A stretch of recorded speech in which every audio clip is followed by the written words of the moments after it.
Hi everyone, welcome to Pavi vlogs. இதான் நீங்கள் என்ன ஃபர்ஸ்ட் டைம் பார்க்குறீங்கன்னா என்னோட சேனல் சப்ஸ்கிரைப் பண்ணிக்கோங்க.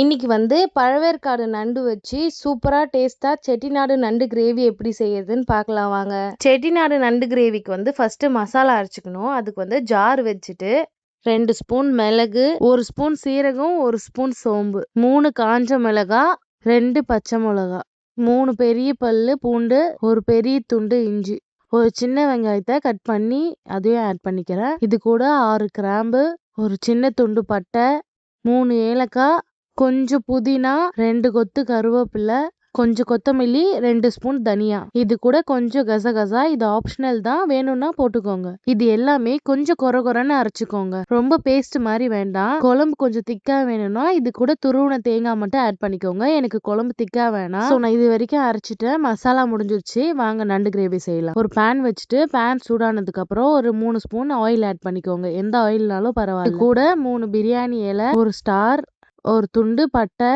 1/4 ஸ்பூன் சோம்பு, இது எல்லாத்தையும் போட்டு நல்லா மிக்ஸ் பண்ணிக்கோங்க. 3 மீடியம் சைஸ் ஆனியன் நல்லா கட் பண்ணி எடுத்திருக்கேன். அதையும் ஆட் பண்ணிக்கிறேன். ஆனியன் வதங்குறதுக்கு கொஞ்சமாக சால்ட் ஆட் பண்ணிக்கிறேன். ஆனியன் நல்லா கோல்டன் கலர் ஆகிற வரைக்கும் வதக்கிட்டு 1 ஸ்பூன் இஞ்சி பூண்டு பேஸ்ட் ஆட் பண்ணிக்கோங்க. வீட்லேயே அரைச்சது.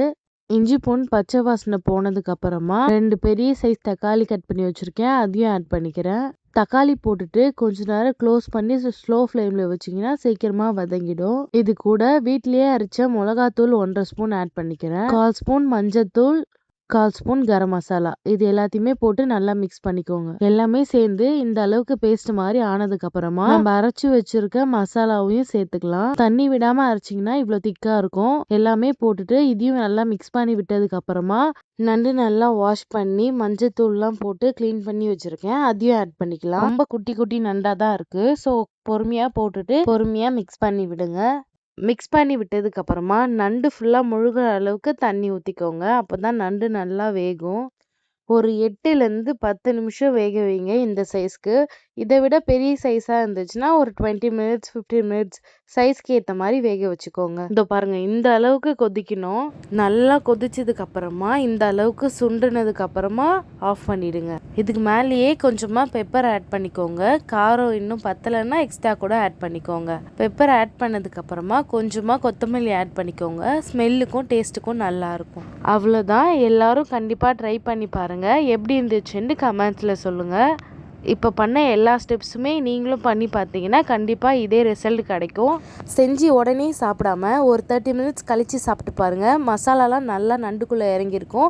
ஸோ டேஸ்ட் அதிகமாக இருக்கும். எல்லாரும் ட்ரை பண்ணிவிட்டு எப்படி இருந்துச்சுன்னு கமெண்ட்ஸில் சொல்லுங்கள். இந்த வீடியோ பிடிச்சிருந்துச்சுன்னா லைக் பண்ணிவிடுங்க. மறக்காமல் என்னோடய பேஜை சப்ஸ்கிரைப் பண்ணிக்கோங்க. பாய்.